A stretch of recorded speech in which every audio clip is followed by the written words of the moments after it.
we're flying out of Texas, so I'm thinking, safe. Nope, I get the only liberal in Texas. And we get to talking, we're talking about different policy things, and we're talking about civil liberties, and we're talking about rights, and we're talking about responsibility. And at one point, I stopped her in the middle of the conversation. I said, you know, I find something really interesting about this. During the course of our conversation, we have both agreed on the problems. We're trying to address poverty, we're trying to address sickness, we're trying to address violence. We've even agreed on a lot of the end states. We want people to be happy, healthy, prosperous, and free. The difference is that you're a lot more comfortable with violence than I am. Dual PhD college professor was taken aback by that statement. In fact, the way she worded it was you're going to have to explain what you just said. And the first thing I said was, I don't mean any offense. I said, and I know it sounds kind of wild because you're a college professor, and I was a Green Beret. I've actually been in a lot of situations where I was very comfortable with violence. You're just comfortable with it against innocent people, and I'm not. And here's what I mean by that. You and I will both see a problem. The dam breaks in Louisiana, and it floods, and people are suffering. And I see that problem, I think to myself, as a Christian, as an American, as a human being, I have to do something. Let's donate resources, let's send money, let's go down, let's do what we can to go help the people that are suffering, because we have an obligation to our fellow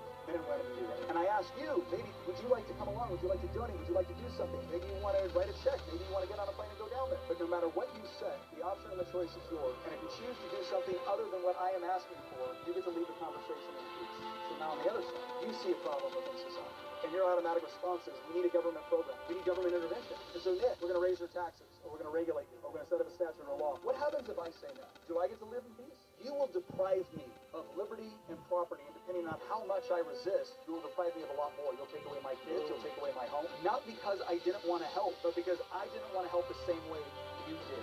How do you square that with the belief that you're a tolerant person? She looked at me and she said, I've never thought of it that way before. She actually asked me for my card, and we had an email correspondence after that class. Again, I didn't say anything brilliant. I'm ripping it off from people far smarter than me. But some of those powerful conversations that you will have start with not assuming that the other person has some sort of evil design. In many cases, they've just been convinced of something that isn't true. And one of the most important things that you can point out to certain people is that they're the ones that have chosen coercion, aggression, and violence. Because if you don't do it the way they want to do it, they're going to punish you, and they're going to use the government to do so. So the argument that we're making in almost every single conversation we have with people on the left is not to say, we want the power to coerce you to do what we think you should do. We want you to be free to make your own decisions. What we ask for in return is that you be responsible for the consequences. Because liberty without responsibility is nothing more than licentiousness. And when you can start to chip away at that false notion that what they believe is rooted in kindness or tolerance or equity or charity or peacefulness, and point out that no, that's not what you actually believe. You're actually very, very comfortable with using violence if it means getting what you want. And maybe you should reevaluate that if it doesn't actually coincide with what you think you're trying to achieve.